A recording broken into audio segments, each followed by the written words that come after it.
3.4 years में पैसा हो गया डबल, 3.5 साल में पैसा हो गया डबल। हम ये नहीं बात कर रहे हैं हो जाएगा, हम ये नहीं बात कर रहे हैं हो जाता है, हम ये बात कर रहे हैं हो गया।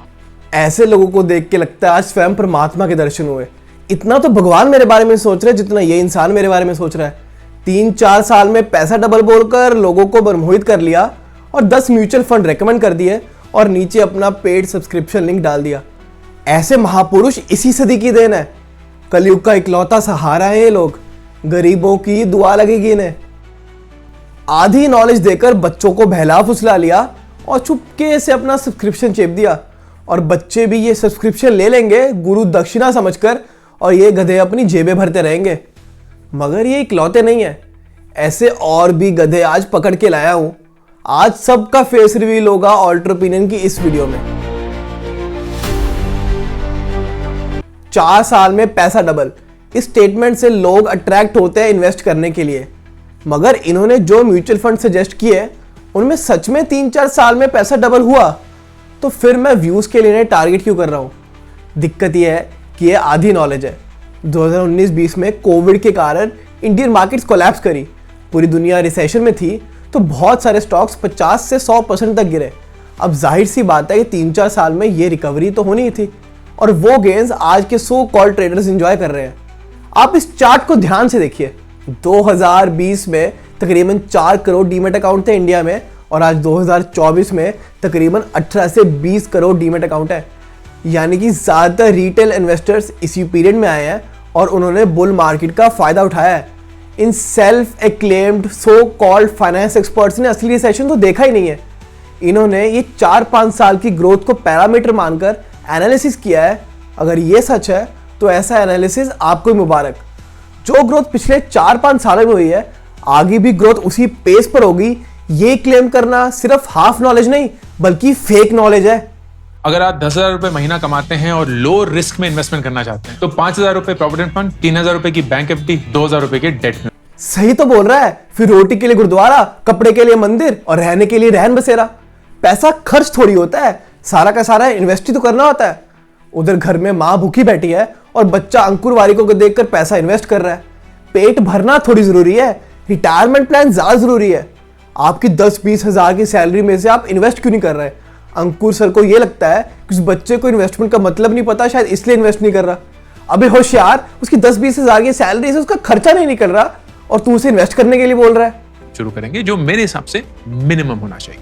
नाउ ये हैं सारे options for you to invest.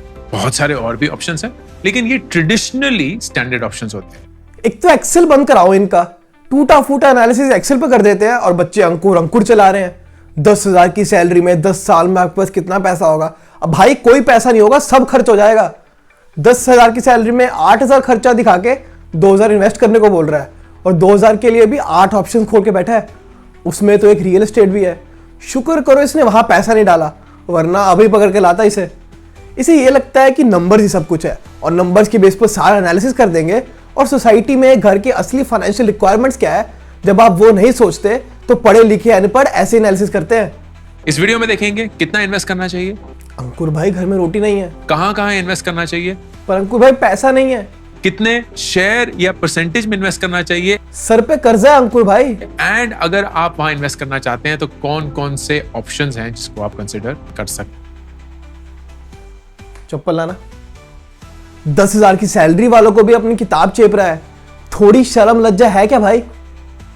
चलो बहुत हुआ इसका, अगले पे चलते हैं। If you sat down with me today and I went through your expenses today, I guarantee you just on the bullshit that you may be spending your money on, I will save you 30%. Or you may be buying stuff that you don't even need. So I take that 30% that you would have spent on rubbish and now say to you, what do I do with this 30%? What can you do? You could buy cryptocurrency. ये भाई साहब big boss में आए थे और खुद को mind coach बोलते हैं। माइंड कोच से फाइनेंशियल हेल्पर बन गए और क्लेम कर रहे हैं हमारे पैसे बचाएंगे। फिर क्रिप्टो बोलकर सब गुड़ गोबर कर दिया। जो भी कूल है, जो भी ट्रेंडी है, जो लोगों को सुनना है उन्हें वही सुनाओ। मैं आपका पैसा बचाऊंगा क्रिप्टो में लगाकर। कुछ लोगों का दिमाग सिर्फ बिग बॉस की टास्क तक चल सकता है और वहीं तक सीमित रहे तो बेहतर, और कुछ लोग फाइनेंशियल एडवाइस से जितना दूर रहे उतना बेहतर है।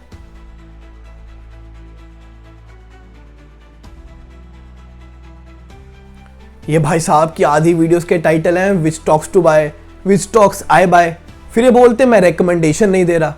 अगर आपको जनता की सेवा करने का इतना ही शौक है तो आप एनालिसिस करना सिखाइए ना, या आप अपना एनालिसिस करके दिए, फालतू में अपने ओपिनियन क्यों झाड़ रहे हैं।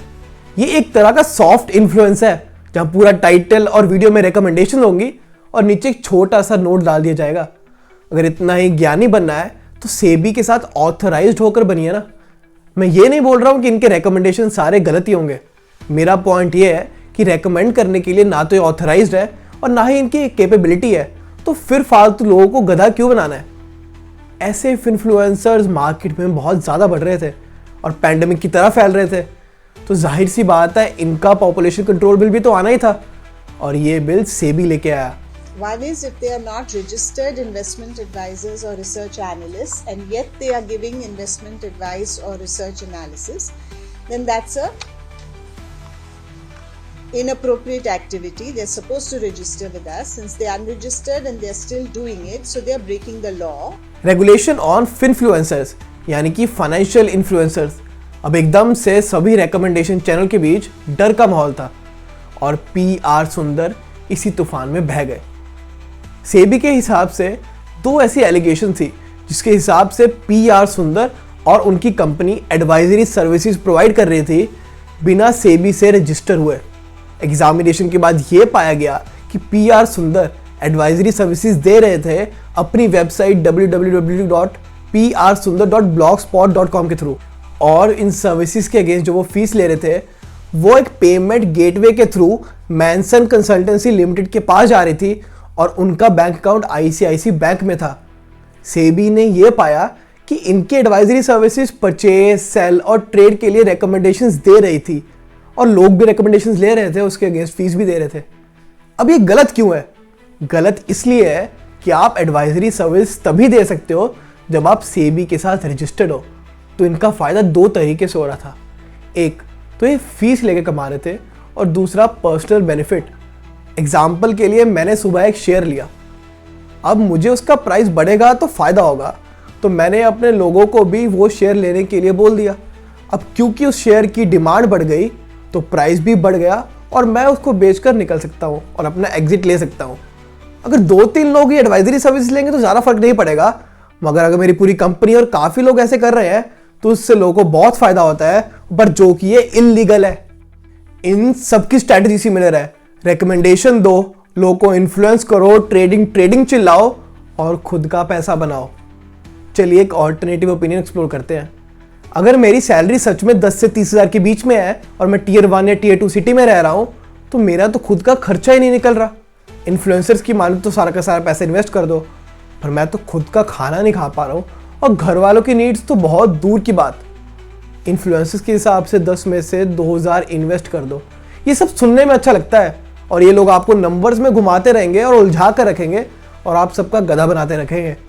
अगर सच में आपकी सैलरी इस रेंज में है तो आपका पहला प्रायोरिटी खर्चा निकालने के बाद अप स्किलिंग होना चाहिए, ताकि आप उस लेवल ऑफ इनकम पे तो पहुंचे जहां आप इन्वेस्ट करने के लिए सोच भी पाए। इसीलिए जब भी पैसा बचे, अगर बचे तो सबसे पहले अप स्किलिंग करो, उस लेवल ऑफ इनकम पे जाओ, फिर थोड़ा बहुत इन्वेस्टमेंट करो अपने एनालिसिस के अकॉर्डिंग।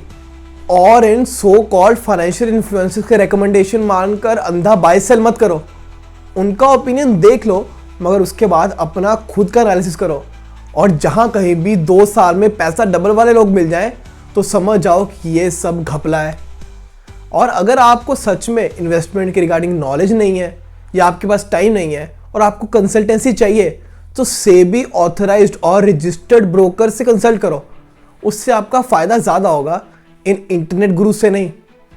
आज के लिए बस इतना ही। हम ऐसे ही पॉपुलर टॉपिक्स पर अनपॉपुलर ओपिनियंस लाते रहेंगे।